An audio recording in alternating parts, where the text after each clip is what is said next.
Uma selva, soldados armados e o inimigo invisível caçando um por um. Em 1987 surge o filme Predador, um dos grandes marcos do cinema e clássico, um dos poucos filmes que mistura ação, terror e ficção científica harmoniosamente. Vamos fazer uma análise e de teoria também, conforme o Predador Badlands vai ser lançado aí neste ano. Então vamos direto pro vídeo.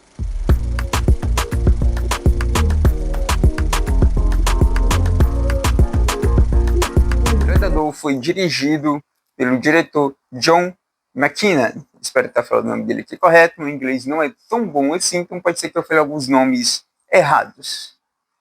O mesmo diretor dirigiu Duro de Matar e O Último Grande Herói. São dois filmes ali, principalmente o Duro de Matar, muito bom. Então, assim, estrelando o filme também, temos a nossa grande estrela do cinema, e creio eu que também é um dos atores que os brasileiros mais gostam, é o nosso querido Arnold Schwarzenegger, o nosso querido Exterminador do Futuro. E o gato está aparecendo aqui no vídeo e vai ficar aqui mesmo. E bem, Arnold Schwarzenegger está no auge de sua carreira nesse filme. Ou seja, é excelente, né? É realmente um clássico por conta disso. A trama se consiste basicamente no seguinte: temos soldados de elite que estão em uma missão de resgate nas selvas da América Latina, quando, do nada, de repente, começam a ser caçados por um inimigo implacável, que usa alta tecnologia e que é praticamente imparável por meios convencionais. Bom, analisando o filme Predador, como eu havia dito, então é realmente um clássico.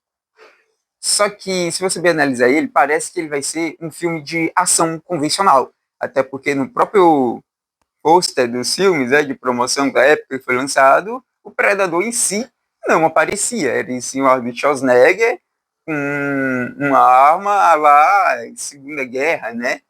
Já que praticamente se baseia nessa tensão. Essa missão de resgate é uma operação que eles vão buscar algum governador que ficou preso em um desvio de rota contra os guerrilheiros, né? Parecia realmente isso, um filme de guerra padrão, e você vê que aos poucos o filme vai se transformando em uma narrativa completamente diferente. Já começa quando os soldados descem na floresta e a gente começa a ter umas visões ali de infravermelho, né? O que também não era muito normal na época, ouso até dizer que tem uma pegada meio tubarão nisso daí, né? Ver a visão do monstro ali, da criatura, o que contribui mais para a tensão ainda no filme. Vejam, a gente tem várias frases marcantes no filme, principalmente no começo, justamente para parecer um filme de guerra. Mas, se a gente for bem notar, toda a fotografia do filme, a selva fechada, já dá para ter um clima mais pesado. E por mais que ele comece desse jeito, com uma ação muito boa, você percebe que o clima nunca foi aberto, sempre foi fechado. Eu não estou falando no sentido, que eles estão numa mata fechada, é claustrofóbico. Não, é no sentido de tensão mesmo. Desde que eles entram na selva e continuam andando até chegar aos guerrilheiros, é uma tensão constante. Depois que eles encontram os corpos, né, dos seus outros companheiros que foram nessa missão primeiro, eles começam a ficar apreensivos. E, como relatado por um dos personagens ali, parece que eles foram meio que emboscados, entre algumas aspas, né? Já que eles praticamente atiraram para todo lado, mas acabaram não acertando nada e mesmo assim foram derrotados. Seguindo a história, eles conseguem achar o tal quartel dos guerrilheiros, né? O acampamento lá e tudo. Eles finalizam praticamente o refém, os guerrilheiros, e o Arnold ali, que é no caso o Major Tuck, espero estar pronunciando certo, Duck, ele começa a fazer ali uma operação para poder pelo menos ali eliminar eles, né? Fazer aquele tipo, eles eliminaram um dos nossos, a gente vai pegar ele. É basicamente isso. Toda essa você vê ali que aquele pessoal Não é como qualquer outro filme de terror ou mesmo de ficção, onde alguns, grande parte, são personagens que só sabem das coisas porque sabem, ou são extremamente meio que burros, né? Aqui não, aqui a gente tem soldados que sabem o que estão fazendo, sabem como agir em determinada situação, e eles usam várias estratégias. O próprio um dos personagens, ele quase pisa em uma mina, se eu não estou me enganado é o personagem Mark, aí tá passando aí na tela, tem ele quase pisa ali na mina terrestre, só que ele percebe e desarma. Daí eles estudam todo o terreno antes de começar o ataque. Daí o Arnold vai lá e basicamente dá um sinal que é pra gente levantando um caminhão e explodiu tudo na filme de ação, né? Só que dali, depois de toda essa operação, eles descobrem que, na verdade, eles foram meio que enganados, já que o Duck considera sua equipe como uma equipe de resgate. Então, tal que ele não se recusou a participar do Vietnã, aparentemente, pelo menos grande parte, né? Por conta que eles não se consideram uma equipe de mercenários, né? Eles não matam por matar, nas palavras dele. Eles se consideram uma equipe de resgate. Já o Dylan, que é o agente secreto da CIA ou FBI, não estou recordando agora, mas basicamente ele que orquestra tudo isso, porque parece que esses guerrilheiros estavam junto com os russos ali, iam invadir e causar um caos. Basicamente isso. Então o Dylan usou a equipe do Duck, dizendo que eram apenas peças descartáveis para essa operação e que deixou o Duck até muito chateado e zangado, né? Porque, convenhamos, tem muito motivo para ele ficar zangado. Seguindo a história, ali o clima já não está daquele jeito, ainda mais eles decidem levar uma mulher lá que aparentemente fazia parte dos guerrilheiros, que tinha informações sobre aquela operação, então ia meio que servir como testemunha para o governo. É só notar que tem um C a mais vigiando eles. Eu voltaria até a tocar nesse assunto mais para frente, sobre o predador estar vigiando eles, coisa que também é bem sutil no filme, e que poucos percebem, ou até mesmo só vão perceber depois de assistir o filme pela 7ª vez. Que nem eu, assim, eu já assisti esse filme várias vezes. Estou andando e do nada, de absolutamente nada, um dos soldados, o Bill, começa a notar que eles estão ali sendo observados, ele está sentindo uma presença estranha no local.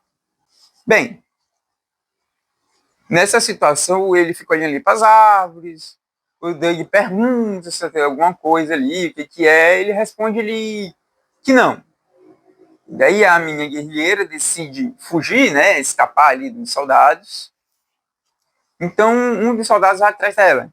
Se eu não estou enganado, é o soldado mais brincalhão do grupo. Ele tenta fazer várias piadas ali que, sinceramente, não pega muito, né? Dependendo do seu humor, as piadas não pegam muito, mas funciona. Ele é praticamente morto pelo predador já de cara. E não tem muito o que falar. É interessante ver que nesse filme a fotografia contribui muito, como eu havia falado antes. Porque aqui a gente tá numa selva e, cara, a todo momento, mas que você não perceba, parece que tem algo ali. Sempre tem algo ali. O som dos pássaros, e até mesmo o som icônico, né? O sempre, mano, quebra ali o clima completamente. Nunca deixa o clima descansar. E no momento que tem um silêncio, um absoluto silêncio, é quebrado repetidamente pelo som de pássaros muito alto, ou até mesmo da trilha sonora icônica. Até mesmo o som do próprio predador aparece, né? Só que a gente não correlaciona isso nos primeiros instantes de filme, só depois. Que indica também que o predador estava de olho neles desde o começo. Vocês bem notar, ele começa a atacar os membros um por um. Primeiro é o brincalhão do grupo. Depois é o personagem interpretado por Jace Ventura, que é o Blam. Então, tipo assim, você vê que ali é uma parada praticamente orquestrada, né? O Predador ele já tinha uma estratégia completamente armada, e para ele ter uma estratégia dessa, por mais que não pareça uma estratégia tão elaborada, parece que ele só está atacando no maior aleatório possível, né? Existe sim uma estratégia. É bem sutil, mas existe. Depois que o Bran ele é abatido, o Mark ele vê o predador. Não o predador em si, né, mas ele vê os olhos ali brilhando. E ele começa a ficar paranoico, até porque ele era um dos seus melhores amigos, companheiro desde anos e anos e anos lutando juntos, né? Interessante de analisar que se você parar para pensar em toda a história, assim, pegando até esse momento na história, você vê que os soldados estão no papel dos guerrilheiros do começo do filme. Porque os guerrilheiros foram atacar de surpresa, não sabiam quem era o inimigo, nem o que estava acontecendo direito. Basicamente estavam completamente atordoados com a situação. E aqui é a mesma situação. Os soldados, a equipe do Chuck, está praticamente atordoada, não sabem o que está acontecendo, não sabem quem é esse inimigo invisível, misterioso, e praticamente estão perdendo. Ou seja, eles estão no papel do guerreiro e o predador aqui está no papel dos soldados em si. Bem, os atores, eles trazem os papéis, né, com alta competência, que é muito bom pro filme. Os humanos têm papéis estereotipados, né? Tem um brincalhão, já falei, tem um brincalhão ali do grupo, faz piadas obscenas. Temos ali o próprio Blaine, que é praticamente o machão, né? Ele ali nem pensa duas vezes antes de atirar. Ele pega e vral, meu amigo. Já acabou com o pente todinho.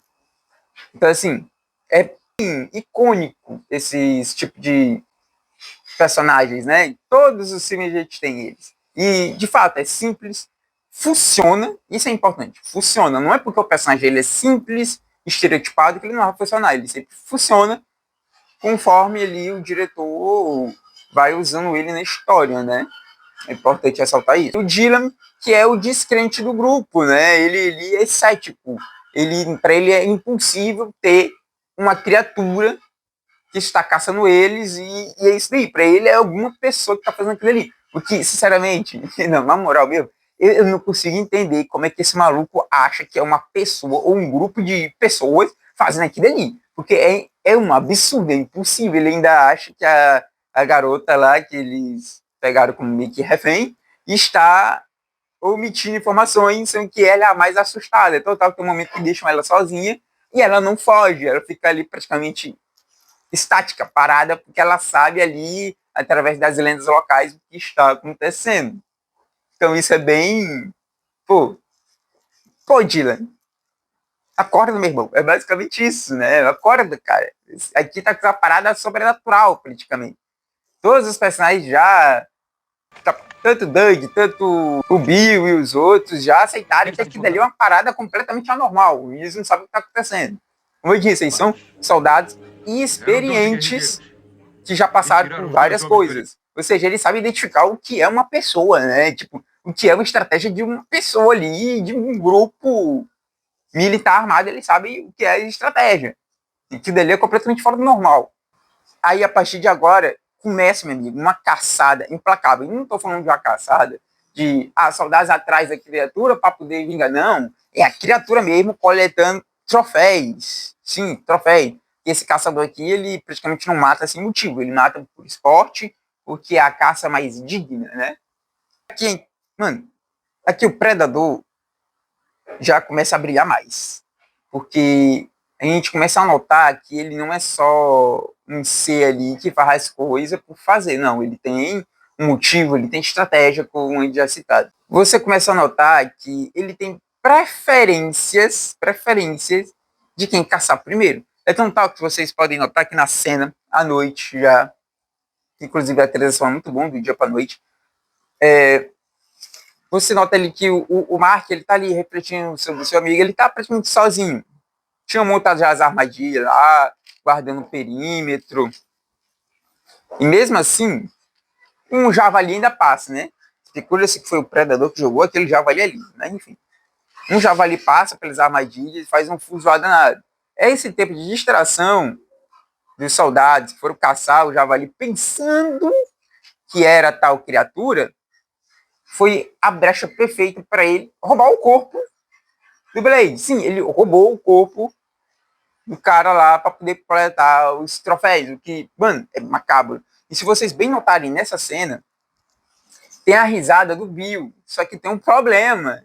o Bill não se encontra nessa cena. E se você voltar lá no começo, depois que eles derrotaram os guerrilheiros, o personagem conta uma piada pro Bill.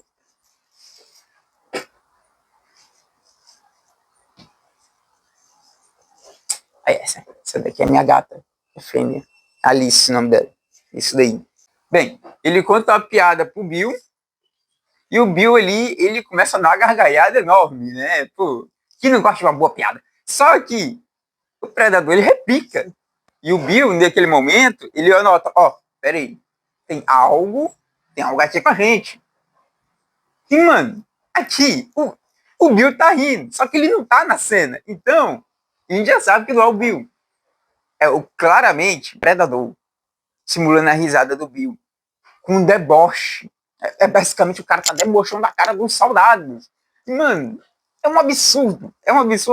Porque se vocês pararem pra pensar, quase ninguém tem capacidade de treinamento militar, assim, sem ser militar. Tô falando uma pessoa convencional, não vai ter uma capacidade militar e uma experiência de ter lutado na guerra.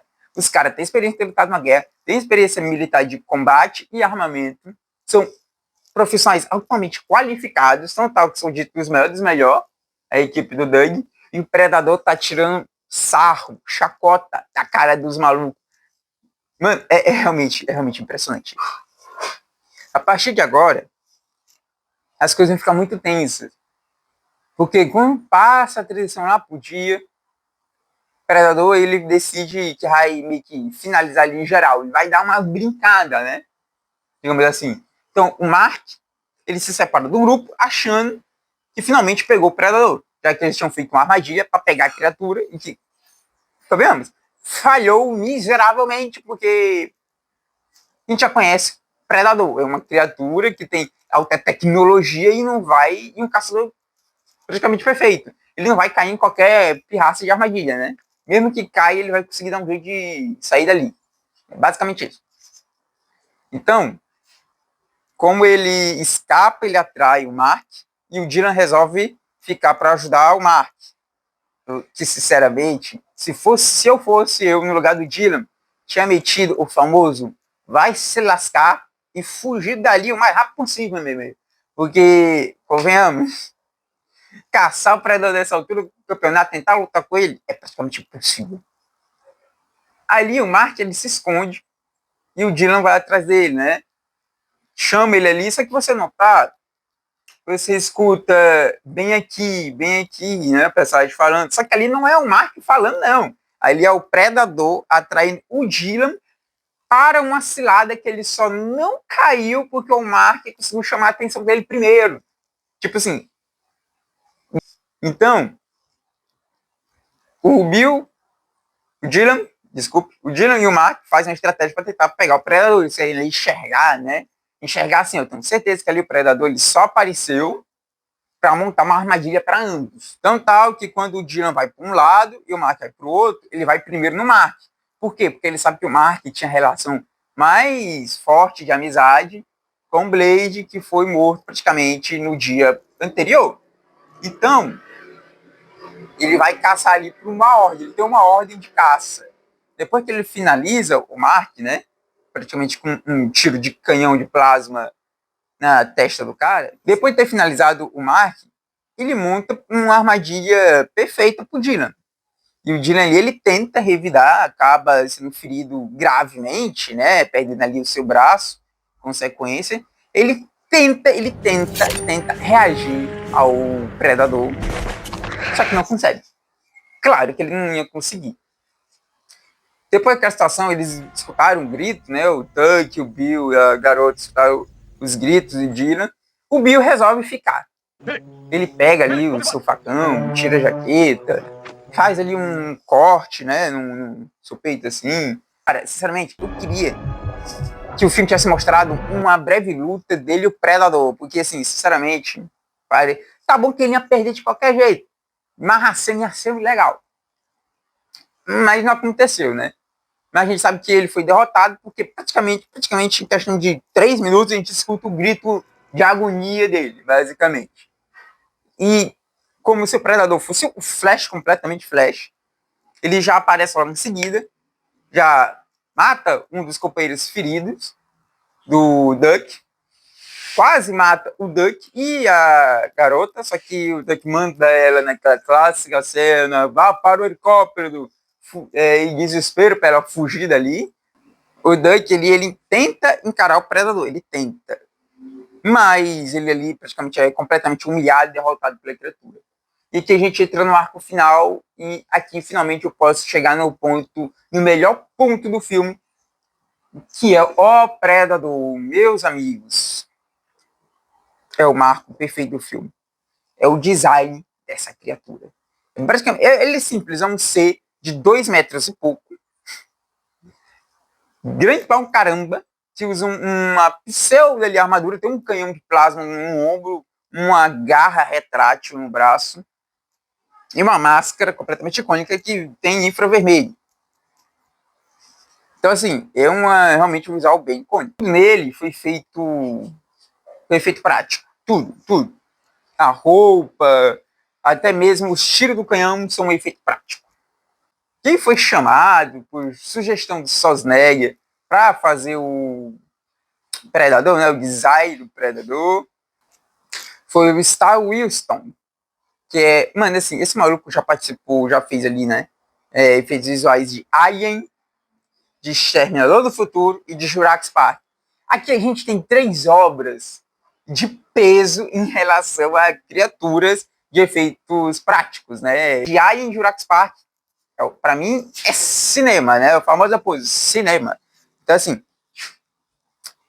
também temos a participação sutil, mas temos a participação do icônico James Cameron. Então, assim, bem sutil, mas temos, né? Aparentemente foi ele que deu a sugestão de fazer aquelas mandíbulas abertas do Predador, que é bem icônico do personagem, né? Se vocês pegarem esse filme para assistir hoje, os efeitos especiais dele dá um pau em muitos efeitos especiais de filmes de hoje em dia. Assim, envelheceu muito bem, funciona muito bem. Você acredita que o Predador é uma criatura real, que realmente o design dele ele não nega, realmente parece uma criatura real mesmo. É bem realista. Os canhões, como eu disse ali, os tiros dos canhões foram feitos realmente na prática, não foi CGI. Tinha um foguete ali que disparava mesmo. Tudo é feito prático. Mas o filme ele sabe abordar muito bem o desenvolvimento dos personagens. O Duck, se você vê lá no começo do filme, ele aparece como aquele cara marrento. O cara é marrento. O cara ele é a definição de macho, praticamente. Mano, assim, ele chega marrento, um líder sensato ali, ele quer o bem da sua equipe e tudo. Só que você vê que com o passar do filme, mesmo não parecendo, ele vai ficando meio amargurado. Porque, pô, ele tá vendo seus amigos ali morrerem, né? Pô, caramba, anos e anos trabalhando ao lado deles, protegendo um ao outro. Eu protejo tuas costas, tu protege as minhas. E ali ele vai vendo praticamente impotente, sem fazer nada, vendo um por um cair. Mano, é uma parada que não tem nem o que explicar. Você sente esse peso dele. Ele começa a entender como funciona o predador. Na cena ali que ele tá levantando da água, realmente ele tá visando o predador com seus dreadlocks maravilhosos, né? Esbanjando ali seus dreadlocks lindos. Cara, ele percebe que o predador não enxerga ele. Por conta da lama, a visão térmica do predador não funciona. E, assim, é uma sacada bem interessante do roteiro. É uma parada sutil. Ele só caiu ali na lama, ele foi praticamente se arrastando. Ali o predador ele vai embora, porque ele não encontrou, né? Para ele, provavelmente o Doug deve ter falecido ali na água quando caiu, ficou por lá mesmo e não se interessou em ir atrás. A partir de agora, a gente percebe que o Duck ele começa a notar, né, como eu falei antes, como o predador age. Então tal que ele começa a fazer armadilhas mais rústicas, né, um arco e flecha, várias lanças. E aqui agora, lembra aquela mina terrestre lá no começo do filme? O Duck usa aqui. Ele usa aqui para fazer uma armadilha para o predador. Pois é. Então, tipo assim, o filme ele não esquece elementos já passado antes no filme. Ou seja, praticamente a gente não tem um furo de roteiro ou um erro de continuidade. O Duck faz as armadilhas e tudo. Você vê nessas cenas aí, tem umas transições entre o Duck que faz as armadilhas e o Predador, limpando e colecionando seus troféus, que são os crânios de suas vítimas. É basicamente isso. Inclusive, naquele meu livro, consegue ver até o crânio do Mark, que tem praticamente um rombo na testa. E o último crânio ali, que ele tá pulindo, tá limpando ali, é o do Bill, né? E aqui, depois que o Dante ele já faz ali toda a armadilha, ele acende uma fogueira para chamar a atenção, né? Aquela visão térmica do predador. Você bem até que vai confundir ele, porque tem um calor muito excessivo. E você não sabe, se tiver muito calor, se tiver uma área muito quente, praticamente tu não enxerga nada. Nada. Então, assim, vai ter que identificar as coisas ali pelos pontos mais finos possíveis, não pelo mais quente. Então, é bem complicado mesmo isso daí pro predador, se tu parar pra analisar. Aqui tem um confronto final, né? O Doug encara ali o Predador usando várias táticas, e aqui o Predador fica no papel dos guerreiros. Ele não sabe o que está acontecendo, não sabe quem está atacando ele. Na verdade, ele tem uma possível consciência que pode ser o Duck, né? Então, tipo assim, ele sabe possivelmente quem é, mas não tem a certeza. E o Duck ali, meu amigo, a cena que o Predador aparece, ali atrás dele, descendo na árvore, é tensa. É muito tenso, porque a gente pensa, acabou, ali ele finalizou ali, acabou. Mas não, o Predador passa direto por ele, porque ele tá coberto de lama, né? E ele não vê o Duck, que é impressionante. E você nota que o Duck praticamente usa as mesmas estratégias que o Predador. Bem, depois ali, né, dele ter, entre aspas, nocauteado o Predador, ele vai lá, né, tentar finalizar a criatura. Só que o Predador pega ele, agarra ele pelo pescoço, pressiona contra a árvore ali, utilizando a lâmina. Poderia ter finalizado ele, poderia. Só que o Predador vê que o maluco ali, ele é digno. Ele é uma caça digna. Pela cultura dele, ele vai remover a máscara, vai mostrar seu rosto real, e ali é quando a gente vê a famosa cena icônica e aquele rugido de arrepiar a espinha. Ali o Predador vai lutar meio que, não, de um contra um é meio óbvio, mas ali na raça, com ele na mão mesmo, mas assim, toda luta a gente vê pela visão do Predador, que ele já tem naturalmente uma visão infravermelho. Pois é, a máscara serve não para dar visão infravermelho para ele, mas para melhorar a sua visão infravermelho, que é uma visão natural daquela espécie. Mas, cara, o Duck não tem chance. Ele leva umas 2, 3 porradas ali do bicho, ele já tá capenga já. Tá quase indo de base. Só que ele consegue atrair o predador para uma armadilha ali. Quando ia pegar, o bicho ele percebe que é uma armadilha e simplesmente ele faz o quê? Ele dá a volta. Não, sem mentira nenhuma. Ele realmente dá a volta na armadilha. Fica assim hilário isso um pouco, viu? Mas o Duck usa o contrapeso da armadilha para acertar a criatura e ela não morre. Ela não morreu ali. Ela tá ferida, extremamente ferida, sim, mas não morreu ainda. O Predador espera ali o Doug, né, finalizar ele com uma caçada honrosa. Só que o Doug não finaliza. Ele pergunta, mas que diabos é você, né? E o Predador, ele replica a frase, o que é você? Só que ele não replica, porque ele viu o Duck falando, não. Ele replica porque ele quer saber o que é o Duck. Porque o Duck, ele foi um dos poucos a finalizar um Yautja. Sim, aqui eu revelo agora que o nome da espécie do predador é Yautja e irei desenvolver isso em um outro vídeo futuramente. Aqui ele ativa o modo de autodestruição, né? E basicamente explode tudo e o Drake é resgatado no final. Aqui, se a gente bem notar, tem então a alegoria, a potência de bombas atômicas nucleares, porque a gente vê aquele ambiente completamente devastado, destruído. Tá bom que essa cena não se refere muito a isso, mas a gente, se você parar para pensar, refletir, já que é um filme também que se baseia muito em guerra, querendo ou não, sim, se baseia em guerra, já que a situação ali no momento que eles vivem tensa e podia sim ocasionar uma nova guerra até escalação mundial. Já que basicamente no começo os guerrilheiros estavam junto com os russos para invadir os Estados Unidos aparentemente.